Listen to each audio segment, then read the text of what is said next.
locker room talk about Strauss. We all did. It was very common knowledge in the locker room that if you went to Dr. Strauss for anything, you would have to pull down your pants. It goes on to say that you had said something like, if they tried to do that for a thumb injury, I would kill him. Not true. Did not say it. All right, but let me ask you, Congressman, you've got these guys that are now on the record.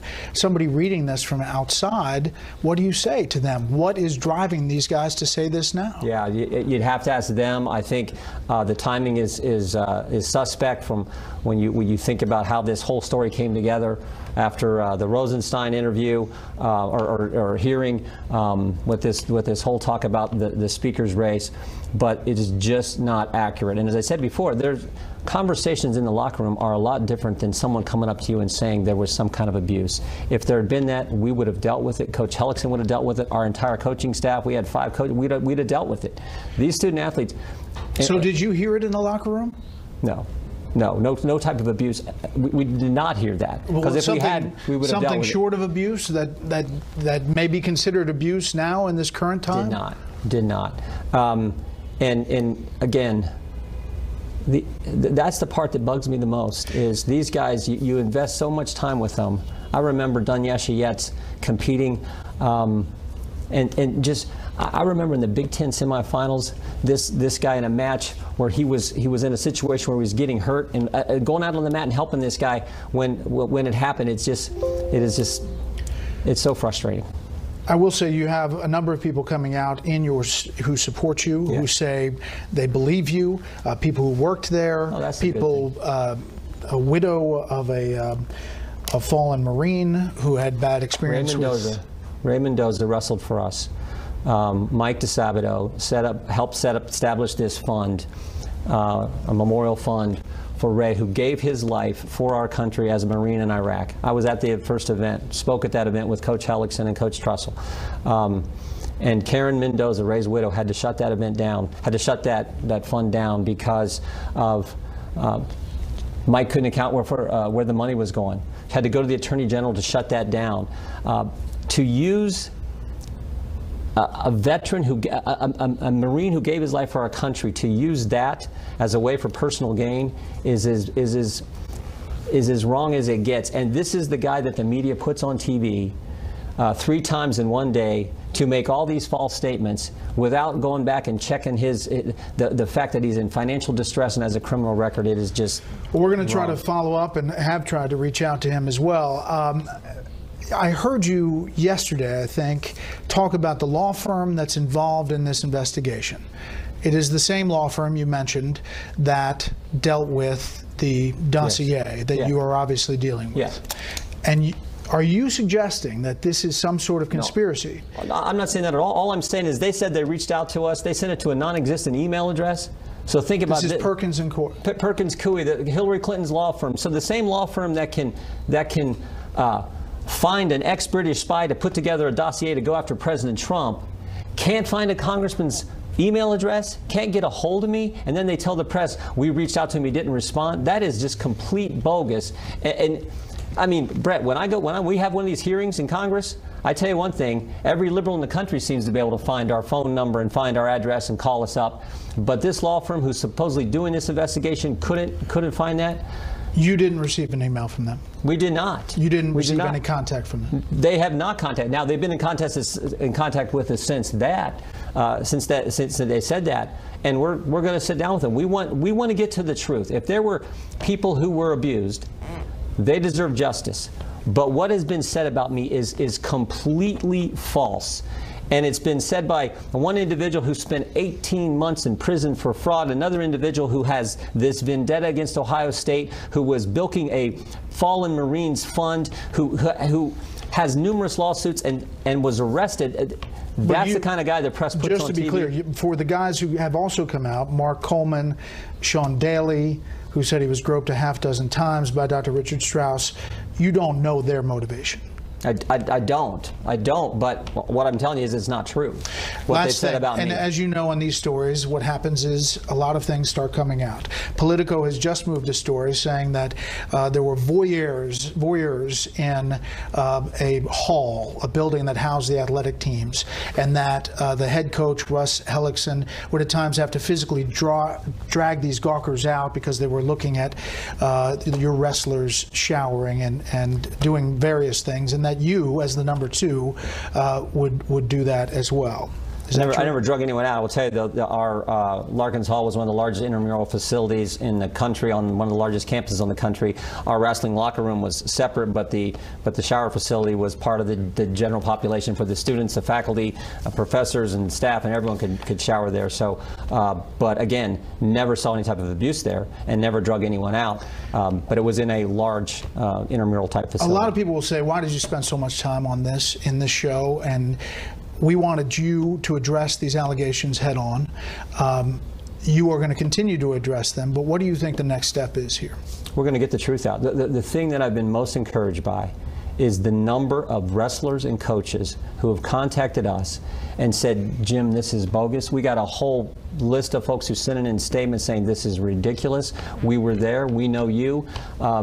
That's been encouraging. And the thing that's been most disappointing is these athletes who you spent so much time with, working out with and training with, saying things that just are not true. Because you're the most high profile currently? Mike DeSabato, his whole pattern is to latch on to high profile people for personal gain. Chris Spielman, and then he harasses Spielman's lawyer and is arrested for it. Karen Mendoza, who sets up a fund for Ray Mendoza, who was a Big Ten runner-up for us, was a great kid. I recruited that kid out of New Jersey. Gave everything he had for us, and then gave everything he had for our country. And he's taken money from that fund, and CNN puts him on 3 times to say things that are not true. That's a part. And I worked with Mike. I worked with Dunyasha. When Dunyasha Yates was wrestling in the Big Ten semifinals, in a huge match, he's in this scramble position, and he gets choked out, and I see it coming. I see what's getting ready to happen. And Coach Hellickson and I are starting to run on the mat because the ref doesn't see it. Passes out. We're there. I mean, that's what coaches do. They look out for their kids. They look out for their student athletes. I had a great coach in high school. Coach McCunn was the best teacher in our school, the toughest teacher in our school, and the best wrestling coach in the state. He talked about this. Coach Hellickson did so much for me when he was my coach. And for guys that I know they know what they're saying is not true. I know they know that, and they're saying it anyway. And what they did to Ray Mendoza's fund is Congressman, you've been in politics a long time. Last thing, is this the toughest thing you've had to deal with? It's been the toughest week. I mean, it's just been tough for our fans. It's been, I mean, look, I don't want to. It's just been, but there's lots of things that people have to go through, tough things. But it's just been an emotional week, I should say, because our son got married last Saturday. This all happened last night. We lost a nephew. He was killed. He wrestles for the University of Wisconsin. He's a junior, national qualifier, wonderful kid, and was killed in a car wreck last night, traveling out to Iowa to see his sister, who's the statistician for the Iowa wrestling team.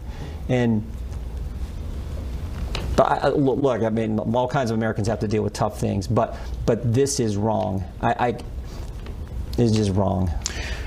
Congressman, sorry for your loss, your family's loss. We appreciate you dealing with these allegations on the show, and we'll continue to follow it. Thanks, Bret. Meantime, other news.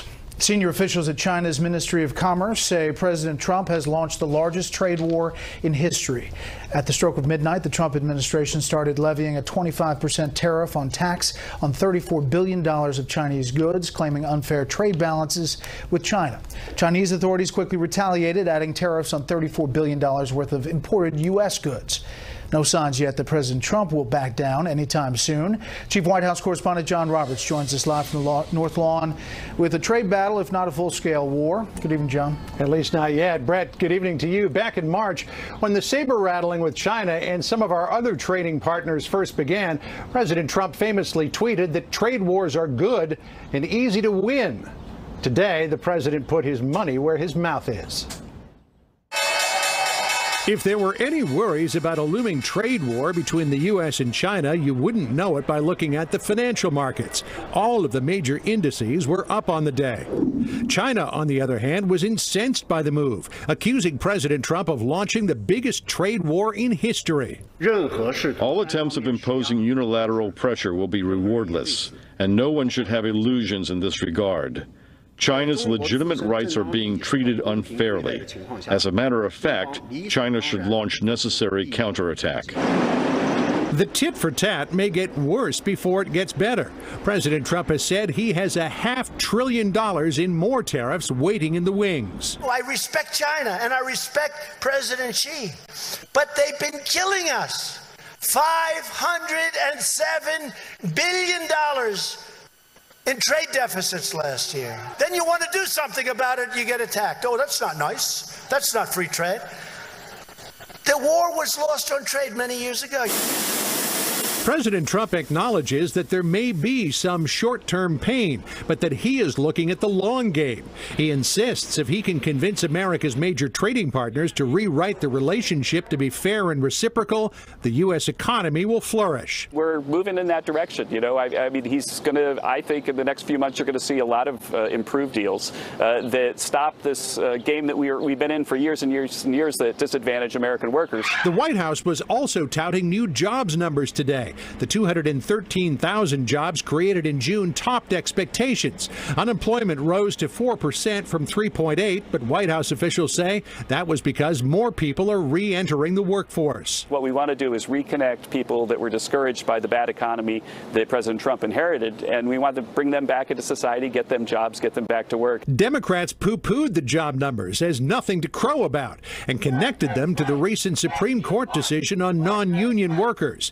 DNC Chairman Tom Perez saying, for decades, Republicans and their wealthy corporate allies have been chipping away at workers' rights, weakening unions and depressing wages, all while giving massive tax cuts to the top 1%.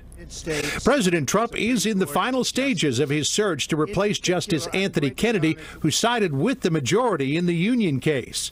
White House staff has put together rollout packages for 4 potential nominees: Bret Kavanaugh, Raymond Ketledge, Amy Coney Barrett, and Thomas Hardiman. Sources say Kavanaugh, Ketledge, and Barrett still make up the top tier. Vice President Mike Pence met with those 3 and no others this week. I think the list of finalists is the A-team. These are 3 terrific judges, and honestly, the president is not going to be going wrong by choosing any one of them. All 3 are solid constitutional conservatives. Sources tell Fox News that Ketledge had a very good interview with the president earlier this week, that the two really connected, but Hardiman has suddenly popped up on the radar screen. He was a finalist to fill the vacancy that was left by the death of Antonin Scalia last year. President Trump eventually went with Judge Neil Gorsuch. But I still think it's fair to say at this moment, Bret, Kavanaugh and Barrett have the most capital, at least for this moment. We'll know soon. We always have to have that caveat, at least for this moment. John Roberts, live on the North Lawn. John, thanks. As John mentioned, it was a good day for the markets. The Dow jumped 100. The S&P 500 grew 23. The NASDAQ finished ahead 102. For the 4-day trading week, the Dow was up 0.75%. S&P 500 jumped 1.5%. The NASDAQ finished up 2 1/3. Up next, the struggle to reunite migrant children with their parents at the border.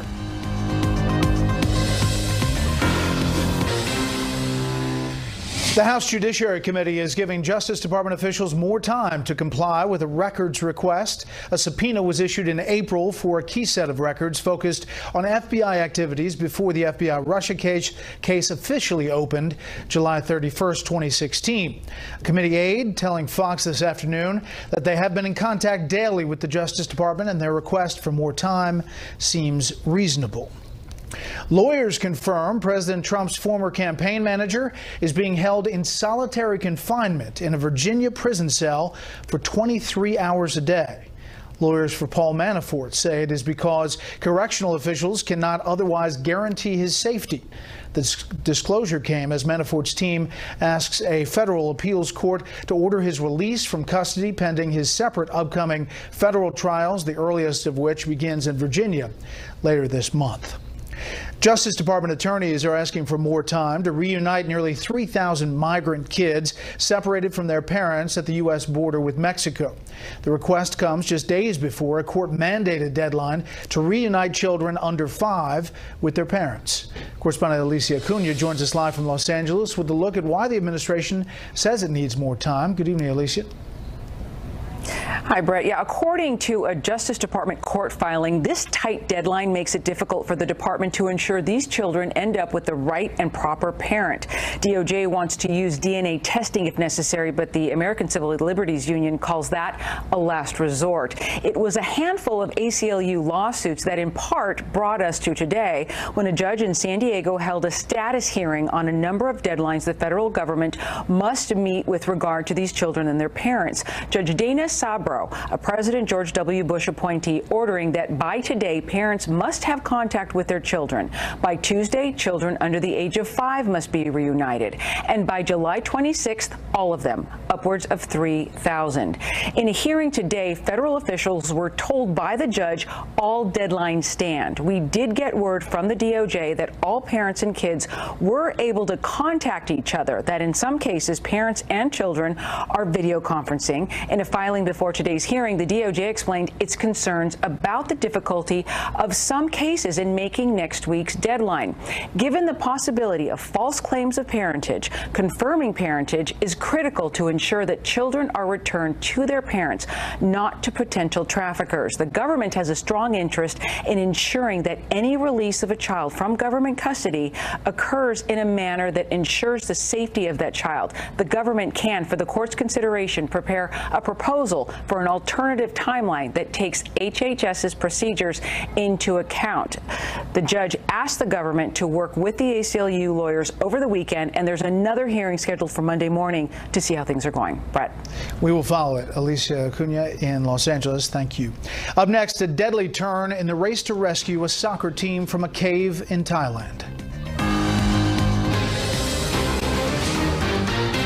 The pressure is mounting to rescue 12 boys and their soccer coach from a cave in Thailand after the death of a former Navy diver who was trying to help. Correspondent Alex Rossi of our sister network Sky News reports on just how urgent the situation has become there. The rescue teams are still grappling with the huge physical demands of this operation. Still waiting for his rebreather, yeah? Oxygen tanks are being relayed into position along the jagged tunnels of the cave complex. These pictures show clearly just how challenging it will be to get the boys out, none of whom can swim through the dark, flooded passageways. Most cave divers will have training to rescue other cave divers out of a cave, but rescuing kids out of a cave, that is new to most of us. And how soon do you think it'll happen? It's today or tomorrow, I think. And the dangers are becoming more and more apparent. Former Thai Navy SEAL Saman Gunan, a volunteer, died after losing consciousness on his way back from delivering tanks of air. The body of the 38-year-old was given a military escort to the airport. Celebrated as a national hero, he will be honoured with a royal-sponsored funeral in the next few days. The mood of this rescue operation has become more subdued following the death of one of the volunteers. But what hasn't wavered is the professionalism and the dedication of all of the teams involved. There is, though, an increasing sense of urgency. We've learnt that the levels of oxygen in the caves where the boys are trapped is deteriorating. There's also still the threat of more bad weather. Heavy monsoon rains are looming, forecast in the next 24 hours. For the moment, the football team remain trapped.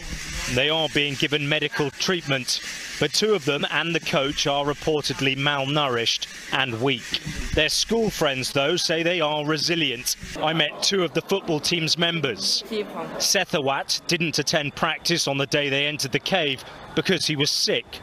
And Waranchit had overslept. He'd stayed up watching the World Cup. They showed me video of the training session they missed that day. Both are praying their mates will be rescued soon. แต่ตอนนี้ก็โล่งใจขึ้นเยอะเลยครับเพราะว่าเจ้าหน้าที่เขาเจอเพื่อนแล้วครับก็อยากให้เพื่อนออกมานั่งกินข้าวด้วยกันหัวเราะด้วยกันครับซ้อมหนักมากครับจะทำให้ร่างกายแข็งแรงครับ ซ้อมฝึกกล้ามหน้าท้องอะไรพวกนี้ครับเร่งไขมันเร่งให้เป็นก้อนเป็นซิกแพคประมาณนี้ครับจะอยู่ได้นานครับ But as the boys prepare for another night in the caves, it's still not clear whether a rescue operation is imminent.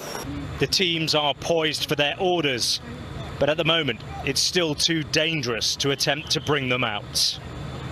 Alex Rossi, Sky News, Northern Thailand.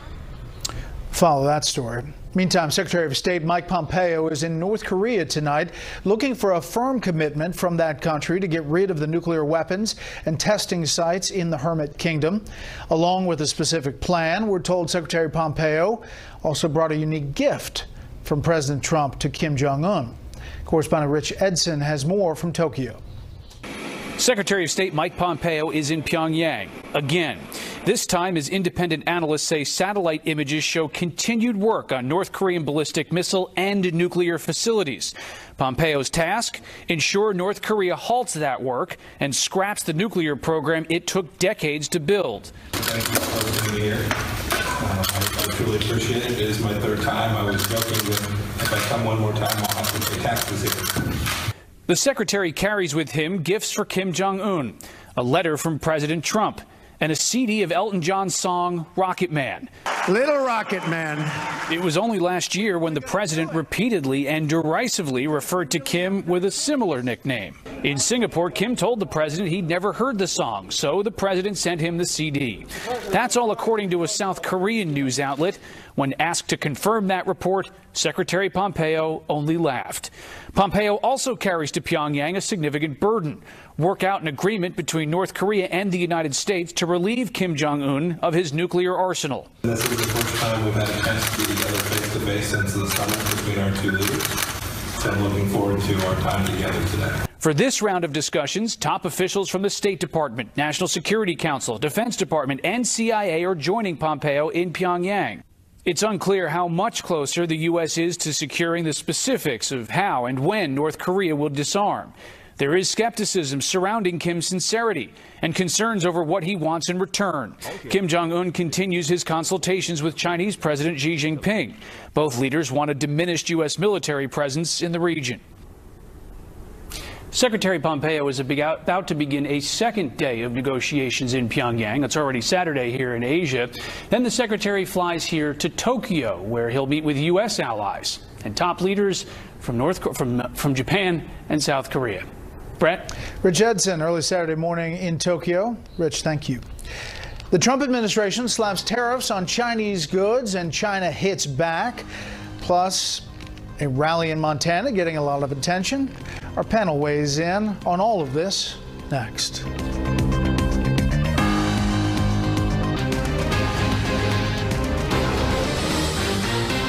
I respect China and I respect President Xi, but they've been killing us.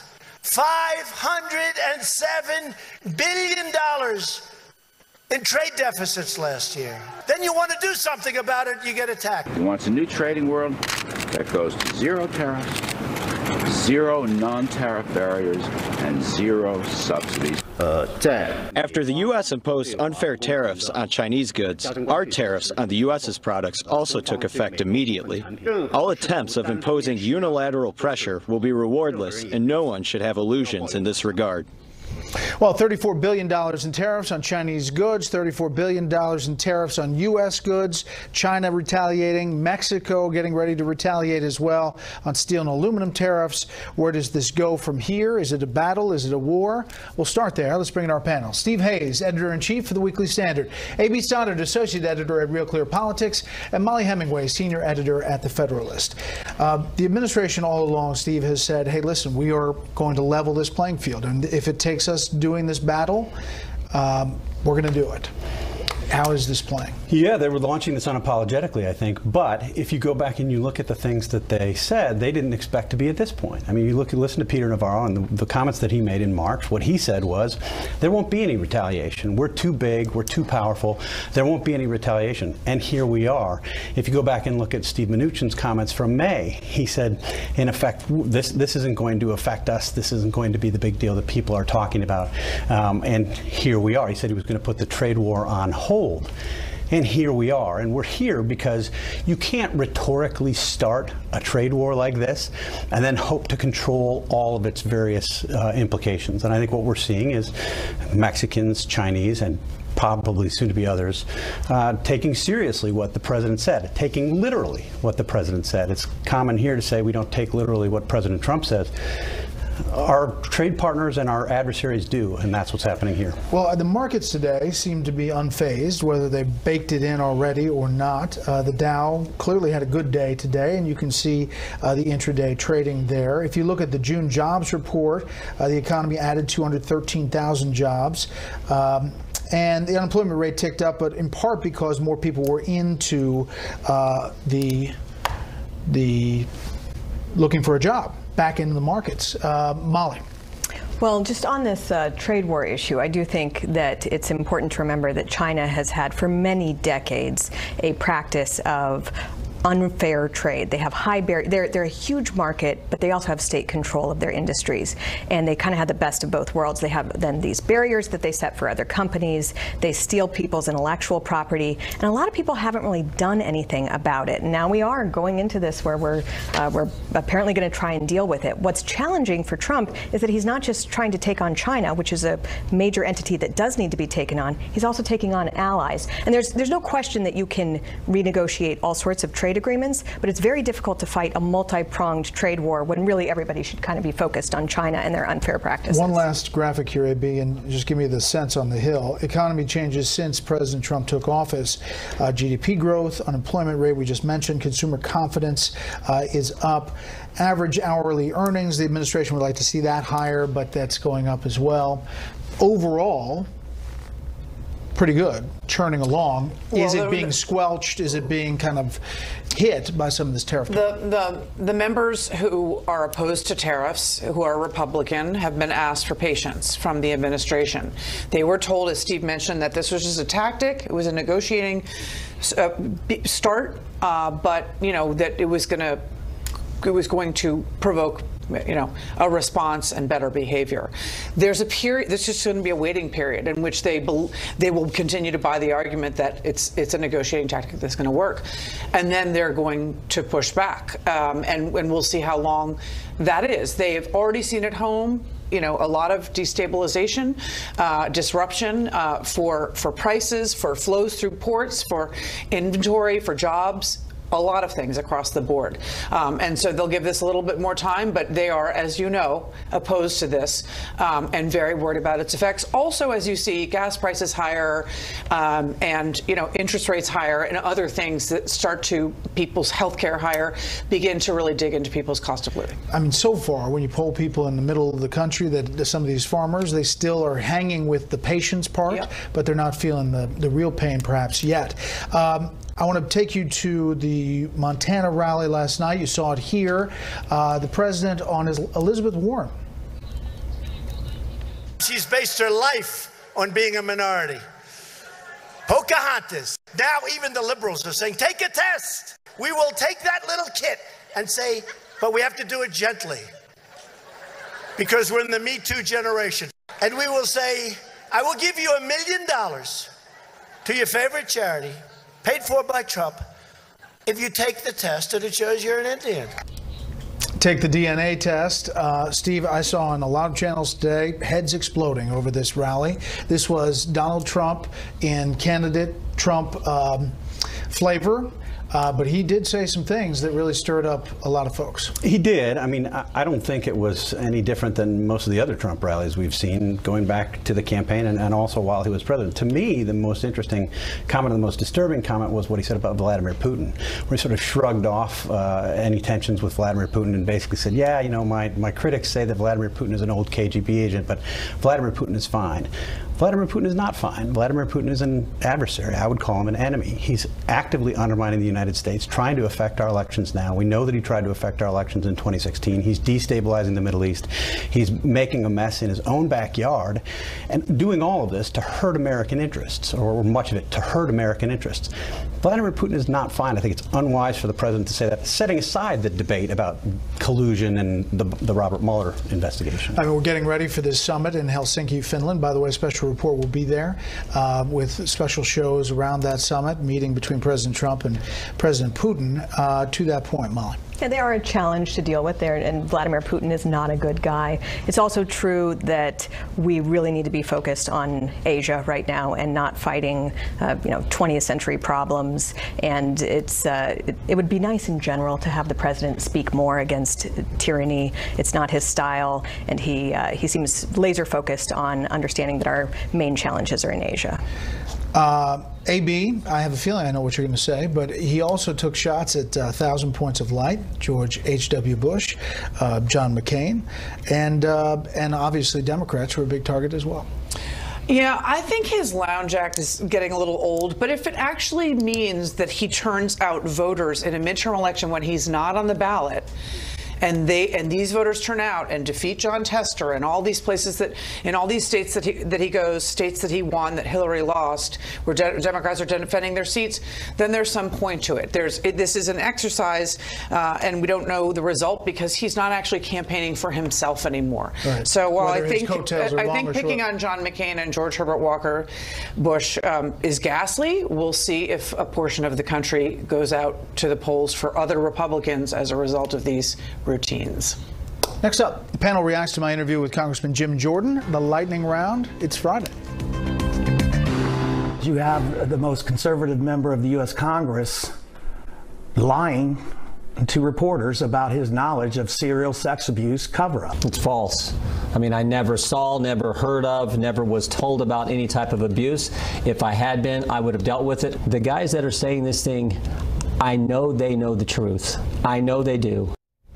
Congressman Jim Jordan here on Special Report, dealing with allegations of his time as assistant wrestling coach at Ohio State University. We're back with the panel. Steve. Well, look, I think some of the allegations are very difficult to prove. If you say he must have known about this, that's a really hard argument to make. On the other hand, if you say, I went to him, I told him about this, and he did nothing, as a couple of the alleged victims have said, that's a harder thing to do. I was struck in your interview that he said a couple different times he made a distinction between locker room talk and then formal reports of abuse. And then when you asked him about the locker room talk, he said, well, I didn't hear anything about abuse in the locker room. Yeah, emotional interview. We were happy to have him deal with these allegations straight on. I was going to ask him all the questions that anybody was going to ask. But your thoughts of how this comes together? Well, I did think that the fact that some of these people have credibility issues is a powerful argument, and he did try to say, I mean, his perception of what he might have overheard in the locker room in his mind does not amount to allegations of abuse. And he said many, many, many times to you, Bret, that coaches take this responsibility very seriously, and he would have taken care of that, and that victims deserve justice, and that's in a quote he used several times. The problem with these kinds of, and the timing of this is definitely suspect, but the idea that, and also the fact that Perkins Coie was somehow unable to reach him is a little bit weird. I don't think this has anything to do with the Steele dossier and some wild conspiracy to bring him down. But I do think that the problem with these types of stories, which we saw with the Roy Moore thing in Alabama, is, yeah, one person might have written on the yearbook and maybe she lacked credibility. But when there is a pile of an ever-growing pile of credible witnesses, then sometimes, you get drowned out by the allegations. That was rolling thunder. We're going for lightning. I'm just kidding. I'm kidding. Oh, I forgot about the lightning round. He seemed genuinely in anguish about these allegations from many decades ago, and he also said that his hope is that the truth comes out and that he will work to make that come out. So I think it all just kind of depends on what the truth of the story is, and we'll have to find out. We'll follow it. Okay, winners and losers. Winner first, then loser. I think credit where it's due. The Resistance had a very good week. They got the head of Scott Pruitt, who's someone they'd been angling for a long time. They got that in large part through his own mismanagement of his time in office and his own bad decision making. This was someone that they really wanted on the chopping block, and they got him. It's a bit of a Pyrrhic victory in that his replacement, Scott Pruitt's replacement, Wheeler, is someone who shares his policy goals 100% but doesn't have the baggage. Loser. The loser is Marquette University, which lost a very important academic freedom case. They had punished a conservative professor that they claimed had academic freedom, and then he had to sue when they suspended him without pay for 7 semesters, but he won that case. And he's the loser. Marquette's the loser. Lightning. This is so lightning. Okay, Todd the Golden Retriever took it for his owner Paula in Arizona. Took a rattlesnake bite in the cheek. That is really just unbelievable. Is he the winner or the loser? He's the winner. Okay. This is in honor of Charles Krauthammer. I have a canine victor. And then the loser is basically the victim of the tariffs. We're going to see how long they suffer. Winner or loser? My winner is Vladimir Putin for reasons that I alluded to earlier. He's had a good week. Donald Trump said he was fine. You had Republican senators visit there despite efforts to isolate him. And he's having a pretty good World Cup. So I think it's good for Vladimir Putin. My loser, Scott Pruitt defenders. That wasn't a victory for the swamp that Scott Pruitt is gone. He became the swamp. He was the swamp. And against a mountain of evidence of wrongdoing, including lies to our own Ed Henry, you have people who have gone to the mattresses to defend Scott Pruitt at a time I think it's good that he's gone. Mattresses. I like that play. All right. When we come back, the best things said on camera this week.